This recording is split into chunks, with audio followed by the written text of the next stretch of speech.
英語聞き流しリスニング、英語テキストと MP3 音声ダウンロードは、ホームページからご利用いただけます。88thpp.com、88thpp.com。 Aladdin and the Wonderful Lamp.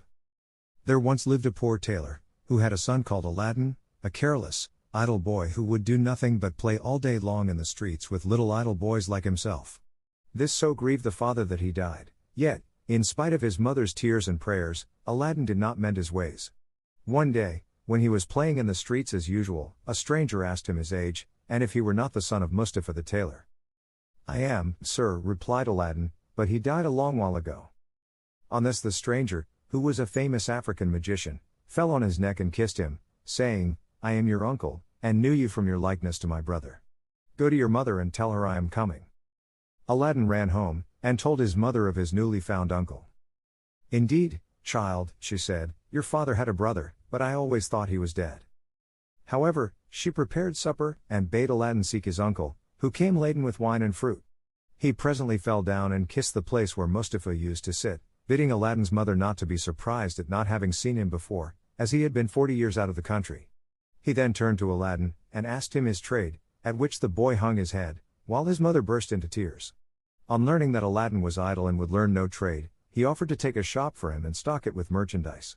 Next day he bought Aladdin a fine suit of clothes, and took him all over the city, showing him the sights, and brought him home at nightfall to his mother, who was overjoyed to see her son so fine. Next day the magician led Aladdin into some beautiful gardens a long way outside the city gates. They sat down by a fountain, and the magician pulled a cake from his girdle, which he divided between them. They then journeyed onwards till they almost reached the mountains. Aladdin was so tired that he begged to go back, but the magician beguiled him with pleasant stories, and led him on in spite of himself. At last they came to two mountains divided by a narrow valley. "We will go no farther," said the false uncle. "I will show you something wonderful, only do you gather up sticks while I kindle a fire." When it was lit the magician threw on it a powder he had about him, at the same time saying some magical words. The earth trembled a little and opened in front of them, disclosing a square flat stone with a brass ring in the middle to raise it by. Aladdin tried to run away, but the magician caught him and gave him a blow that knocked him down. "What have I done, uncle?" he said piteously, whereupon the magician said more kindly, "Fear nothing, but obey me. Beneath this stone lies a treasure which is to be yours, and no one else may touch it, so you must do exactly as I tell you." At the word treasure, Aladdin forgot his fears, and grasped the ring as he was told, saying the names of his father and grandfather. The stone came up quite easily and some steps appeared. "Go down," said the magician. "At the foot of those steps you will find an open door leading into 3 large halls. Tuck up your gown and go through them without touching anything, or you will die instantly. These halls lead into a garden of fine fruit trees. Walk until you come to a niche in a terrace where stands a lighted lamp. Pour out the oil it contains and bring it to me." He drew a ring from his finger and gave it to Aladdin, bidding him prosper. Aladdin found everything as the magician had said, gathered some fruit off the trees, and, having got the lamp, arrived at the mouth of the cave. The magician cried out in a great hurry, "Make haste and give me the lamp." This Aladdin refused to do until he was out of the cave. The magician flew into a terrible passion, and throwing some more powder on the fire, he said something, and the stone rolled back into its place.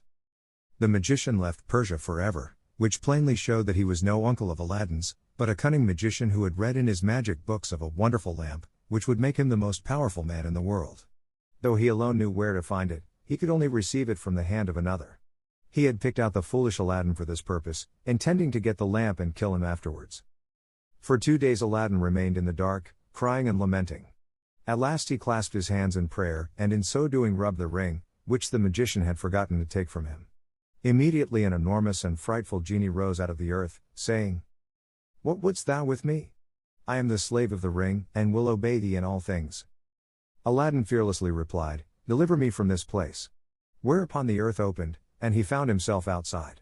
As soon as his eyes could bear the light he went home, but fainted on the threshold. When he came to himself he told his mother what had passed, and showed her the lamp and the fruits he had gathered in the garden, which were in reality precious stones. He then asked for some food. "Alas, child," she said, "I have nothing in the house, but I have spun a little cotton and will go and sell it." Aladdin bade her keep her cotton, for he would sell the lamp instead. As it was very dirty, she began to rub it, that it might fetch a higher price. Instantly a hideous genie appeared, and asked what she would have. She fainted away, but Aladdin, snatching the lamp, said boldly, "Fetch me something to eat." The genie returned with a silver bowl, 12 silver plates containing rich meats, 2 silver cups, and 2 bottles of wine. Aladdin's mother, when she came to herself, said, "Whence comes this splendid feast?"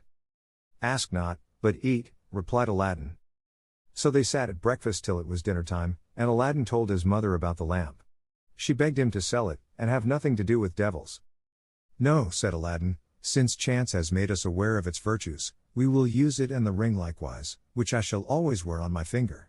When they had eaten all the genie had brought, Aladdin sold one of the silver plates, and so on till none were left. He then had recourse to the genie, who gave him another set of plates, and thus they lived for many years. One day Aladdin heard an order from the Sultan proclaim that everyone was to stay at home and close his shutters while the princess, his daughter, went to and from the bath. Aladdin was seized by a desire to see her face, which was very difficult, as she always went veiled. He hid himself behind the door of the bath, and peeped through a chink. The princess lifted her veil as she went in, and looked so beautiful that Aladdin fell in love with her at first sight. He went home so changed that his mother was frightened.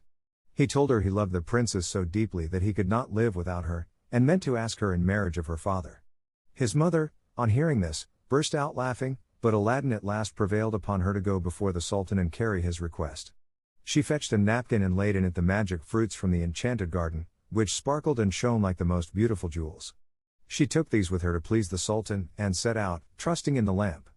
The Grand Vizier and the Lords of Council had just gone in as she entered the hall and placed herself in front of the Sultan. He, however, took no notice of her. She went every day for a week, and stood in the same place. When the council broke up on the 6th day, the Sultan said to his vizier, "I see a certain woman in the audience chamber every day carrying something in a napkin. Call her next time, that I may find out what she wants." Next day, at a sign from the vizier, she went up to the foot of the throne and remained kneeling till the Sultan said to her, "Rise, good woman, and tell me what you want."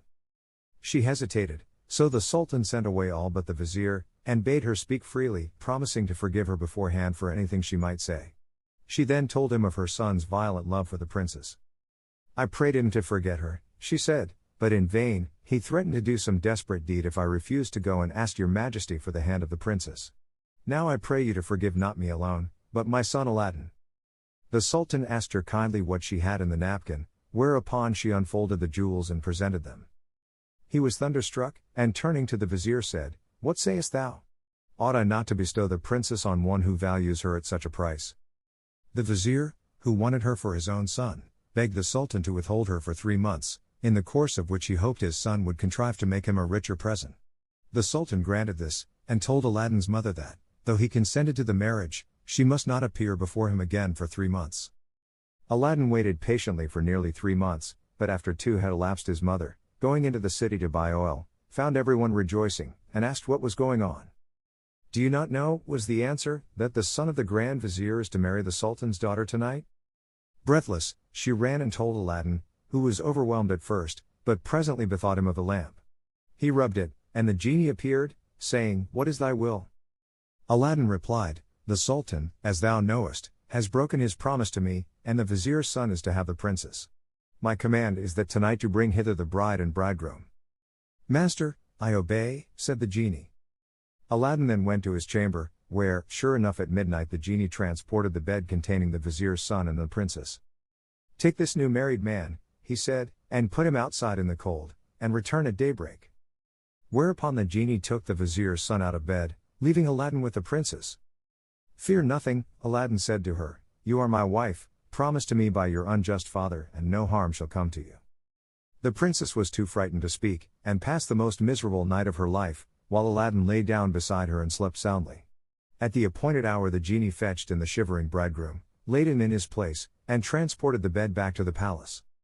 Presently the Sultan came to wish his daughter good morning. The unhappy vizier's son jumped up and hid himself, while the princess would not say a word, and was very sorrowful. The Sultan sent her mother to her, who said, "How comes it, child, that you will not speak to your father? What has happened?" The princess sighed deeply, and at last told her mother how, during the night, the bed had been carried into some strange house, and what had passed there. Her mother did not believe her in the least, but bade her rise and consider it an idle dream. The following night exactly the same thing happened, and next morning, on the princess's refusing to speak, the Sultan threatened to cut off her head. She then confessed all, bidding him ask the vizier's son if it were not so.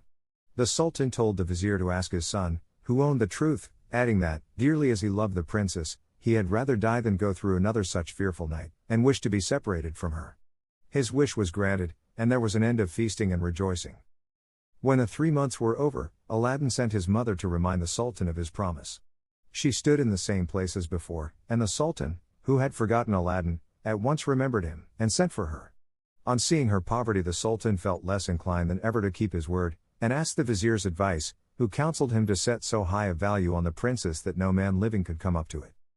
The Sultan then turned to Aladdin's mother, saying, "Good woman, a sultan must remember his promises, and I will remember mine, but your son must first send me 40 basins of gold brimful of jewels, carried by 40 black slaves, led by as many white ones, splendidly dressed. Tell him that I await his answer." The mother of Aladdin bowed low and went home, thinking all was lost. She gave Aladdin the message, adding, "He may wait long enough for your answer." "Not so long, mother, as you think," her son replied. "I would do a great deal more than that for the princess." He summoned the genie, and in a few moments the 80 slaves arrived, and filled up the small house and garden. Aladdin made them set out to the palace, 2 and 2, followed by his mother. They were so richly dressed, with such splendid jewels in their girdles, that everyone crowded to see them and the basins of gold they carried on their heads. They entered the palace, and, after kneeling before the Sultan, stood in a half-circle round the throne with their arms crossed, while Aladdin's mother presented them to the Sultan. He hesitated no longer, but said, "Good woman, return and tell your son that I wait for him with open arms." She lost no time in telling Aladdin, bidding him make haste. But Aladdin first called the genie. "I want a scented bath," he said, "a richly embroidered habit, a horse surpassing the Sultan's, and 20 slaves to attend me. Besides this, 6 slaves, beautifully dressed, to wait on my mother, and lastly, 10,000 pieces of gold in 10 purses." No sooner said than done. Aladdin mounted his horse and passed through the streets, the slaves strewing gold as they went. Those who had played with him in his childhood knew him not, he had grown so handsome. When the Sultan saw him, he came down from his throne, embraced him, and led him into a hall where a feast was spread, intending to marry him to the princess that very day. But Aladdin refused, saying, "I must build a palace fit for her," and took his leave. Once home, he said to the genie, "Build me a palace of the finest marble, set with jasper, agate, and other precious stones. In the middle you shall build me a large hall with a dome, its 4 walls of massy gold and silver, each side having 6 windows, whose lattices, all except one, which is to be left unfinished, must be set with diamonds and rubies. There must be stables and horses and grooms and slaves, go and see about it." The palace was finished by next day, and the genie carried him there and showed him all his orders faithfully carried out, even to the laying of a velvet carpet from Aladdin's palace to the Sultan's. Aladdin's mother then dressed herself carefully, and walked to the palace with her slaves, while he followed her on horseback. The Sultan sent musicians with trumpets and cymbals to meet them, so that the air resounded with music and cheers. She was taken to the princess, who saluted her and treated her with great honor. At night the princess said goodbye to her father, and set out on the carpet for Aladdin's palace, with his mother at her side, and followed by the 100 slaves. She was charmed at the sight of Aladdin, who ran to receive her. "Princess," he said, "blame your beauty for my boldness if I have displeased you." She told him that, having seen him, she willingly obeyed her father in this matter. After the wedding had taken place, Aladdin led her into the hall, where a feast was spread, and she supped with him, after which they danced till midnight. Next day Aladdin invited the Sultan to see the palace.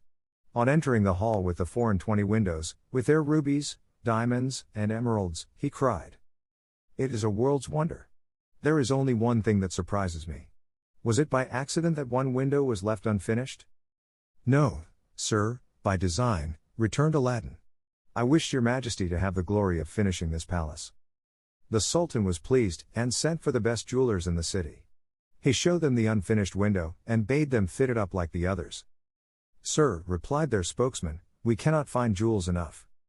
The Sultan had his own fetched, which they soon used, but to no purpose, for in a month's time the work was not half done. Aladdin, knowing that their task was vain, bade them undo their work and carry the jewels back, and the genie finished the window at his command.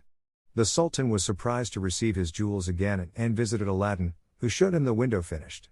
The Sultan embraced him, the envious vizier meanwhile hinting that it was the work of enchantment. Aladdin had won the hearts of the people by his gentle bearing. He was made captain of the Sultan's armies, and won several battles for him, but remained modest and courteous as before, and lived thus in peace and content for several years. But far away in Africa the magician remembered Aladdin, and by his magic arts discovered that Aladdin, instead of perishing miserably in the cave, had escaped, and had married a princess, with whom he was living in great honor and wealth. He knew that the poor tailor's son could only have accomplished this by means of the lamp, and traveled night and day till he reached the capital of China, bent on Aladdin's ruin. As he passed through the town he heard people talking everywhere about a marvelous palace. "Forgive my ignorance," he asked, "what is this palace you speak of?" "Have you not heard of Prince Aladdin's palace?" was the reply, "the greatest wonder of the world? I will direct you if you have a mind to see it." The magician thanked him who spoke, and having seen the palace knew that it had been raised by the genie of the lamp, and became half mad with rage. He determined to get hold of the lamp, and again plunge Aladdin into the deepest poverty. Unluckily, Aladdin had gone a-hunting for 8 days, which gave the magician plenty of time. He bought a dozen copper lamps, put them into a basket, and went to the palace, crying, "New lamps for old," followed by a jeering crowd. The princess, sitting in the hall of 24 windows, sent a slave to find out what the noise was about, who came back laughing, so that the princess scolded her. "Madam," replied the slave, "who can help laughing to see an old fool offering to exchange fine new lamps for old ones?" Another slave, hearing this, said, "There is an old one on the cornice there which he can have." Now this was the magic lamp, which Aladdin had left there, as he could not take it out hunting with him. The princess, not knowing its value, laughingly bade the slave take it and make the exchange. She went and said to the magician, "Give me a new lamp for this." He snatched it and bade the slave take her choice, amid the jeers of the crowd. Little he cared, but left off crying his lamps, and went out of the city gates to a lonely place, where he remained till nightfall, when he pulled out the lamp and rubbed it. The genie appeared, and at the magician's command carried him, together with the palace and the princess in it, to a lonely place in Africa. Next morning the Sultan looked out of the window towards Aladdin's palace and rubbed his eyes, for it was gone. He sent for the vizier, and asked what had become of the palace. The vizier looked out too, and was lost in astonishment. He again put it down to enchantment, and this time the Sultan believed him, and sent 30 men on horseback to fetch Aladdin in chains. They met him riding home, bound him, and forced him to go with them on foot. The people, however, who loved him, followed, armed, to see that he came to no harm. He was carried before the Sultan, who ordered the executioner to cut off his head. The executioner made Aladdin kneel down, bandaged his eyes, and raised his scimitar to strike. At that instant the vizier, who saw that the crowd had forced their way into the courtyard and were scaling the walls to rescue Aladdin, called to the executioner to stay his hand. The people, indeed, looked so threatening that the Sultan gave way and ordered Aladdin to be unbound, and pardoned him in the sight of the crowd. Aladdin now begged to know what he had done. "False wretch," said the Sultan, "come hither," and showed him from the window the place where his palace had stood. Aladdin was so amazed that he could not say a word. "Where is my palace and my daughter?" demanded the Sultan. "For the first I am not so deeply concerned, but my daughter I must have, and you must find her or lose your head." Aladdin begged for 40 days in which to find her, promising if he failed to return and suffer death at the Sultan's pleasure. His prayer was granted, and he went forth sadly from the Sultan's presence. For 3 days he wandered about like a madman, asking everyone what had become of his palace, but they only laughed and pitied him. He came to the banks of a river, and knelt down to say his prayers before throwing himself in. In so doing he rubbed the magic ring he still wore. The genie he had seen in the cave appeared, and asked his will. "Save my life, genie," said Aladdin, "and bring my palace back." "That is not in my power," said the genie, "I am only the slave of the ring, you must ask the slave of the lamp." "Even so," said Aladdin, "but thou canst take me to the palace, and set me down under my dear wife's window." He at once found himself in Africa, under the window of the princess, and fell asleep out of sheer weariness. He was awakened by the singing of the birds, and his heart was lighter. He saw plainly that all his misfortunes were owing to the loss of the lamp, and vainly wondered who had robbed him of it. That morning the princess rose earlier than she had done since she had been carried into Africa by the magician, whose company she was forced to endure once a day. She, however, treated him so harshly that he dared not live there altogether. As she was dressing, one of her women looked out and saw Aladdin. The princess ran and opened the window, and at the noise she made Aladdin looked up. She called to him to come to her, and great was the joy of these lovers at seeing each other again.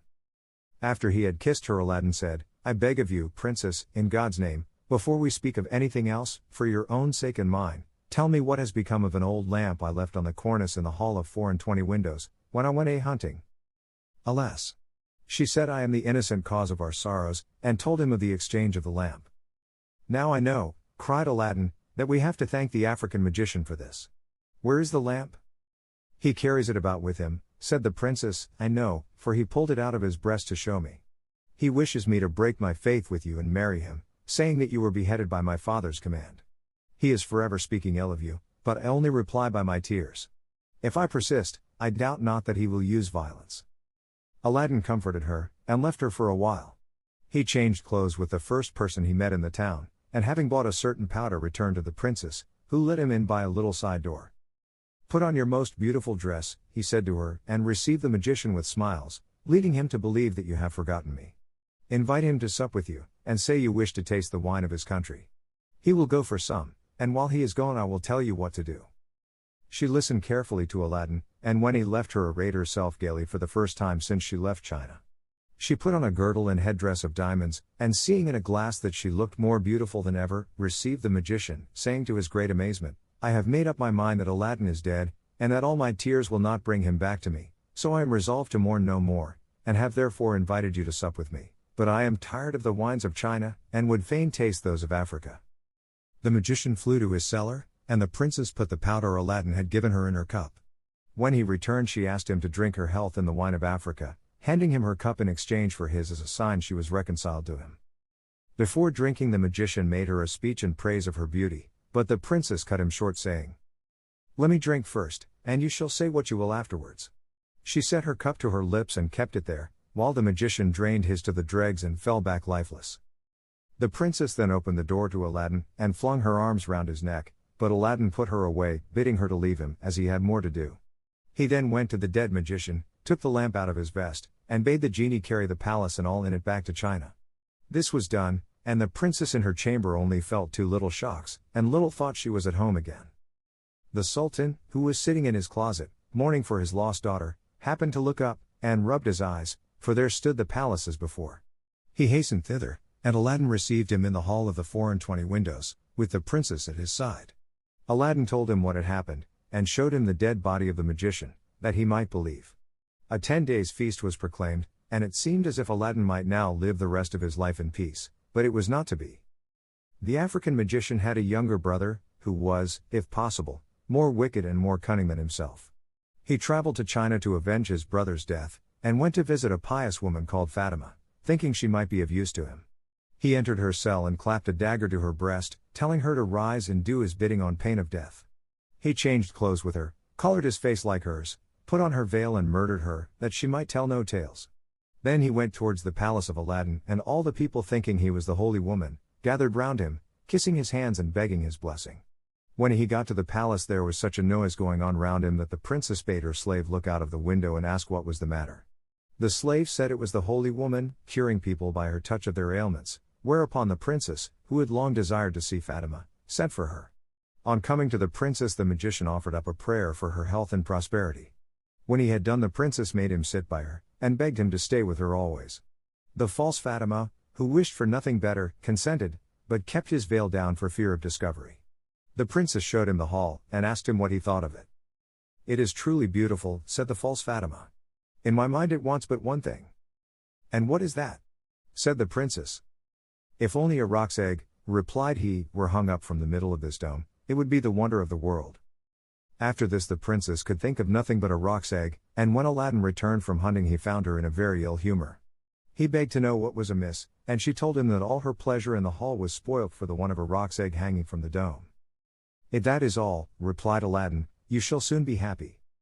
He left her and rubbed the lamp, and when the genie appeared commanded him to bring a roc's egg. The genie gave such a loud and terrible shriek that the hall shook. "Wretch!" he cried, "is it not enough that I have done everything for you, but you must command me to bring my master and hang him up in the midst of this dome? You and your wife and your palace deserve to be burnt to ashes, but this request does not come from you, but from the brother of the African magician whom you destroyed. He is now in your palace disguised as the holy woman whom he murdered. He it was who put that wish into your wife's head. Take care of yourself, for he means to kill you." So saying, the genie disappeared. Aladdin went back to the princess, saying his head ached, and requesting that the holy Fatima should be fetched to lay her hands on it. But when the magician came near, Aladdin, seizing his dagger, pierced him to the heart. "What have you done?" cried the princess. "You have killed the holy woman."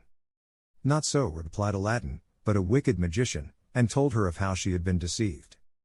After this, Aladdin and his wife lived in peace. He succeeded the Sultan when he died, and reigned for many years, leaving behind him a long line of kings. 英語聞き流しリスニング、英語テキストと MP3 音声ダウンロードはホームページからご利用いただけます。88thpp.com、88thpp.com